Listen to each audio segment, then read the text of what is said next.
নমস্কার বন্ধুরা, আজ আমি একটা রেসিপি নিয়ে চলে এসেছি। একটা নয়, দুটো রেসিপি। এখানে আমি সর্বপ্রথম ব্রেকফাস্টে বানিয়ে নিয়েছিলাম আটা দিয়ে এগ রোল আর ভেজিটেবলস, যেগুলো আমরা এগ রোলের মধ্যে ব্যবহার করি। একদম হেলদি প্রসেসে বানিয়েছিলাম, খুব সামান্য অয়েল দিয়ে। খেতে দুর্দান্ত হয়েছিল। আর লাঞ্চের মেনুতে আজকে আমার আছে ভেটকি মাছ। ভেটকি মাছ ফ্রাই করে মশলাটা ভালো করে বেটে নিয়ে, ভালো করে কষিয়ে নিয়ে, পরিমাণ মতন হলুদ লবণ যেমন দিই আমরা মাছে, সেরকম দিয়ে খুব সিম্পলভাবেই আজকে আমি ভেটকি মাছটা রান্না করেছিলাম।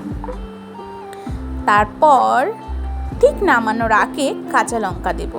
আমার আবার কাঁচা লঙ্কার ফ্লেভারটা ভীষণ ভালো লাগে। আর একটা স্পেশালভাবে ডাল বানিয়ে নিয়েছিলাম। পেঁয়াজ ভাজার পরে ঝিঙে টমেটো দিয়ে হলুদ লবণ দিয়ে ভালো করে ভেজে নিয়ে আগে থেকে সেদ্ধ করে রাখা ডাল।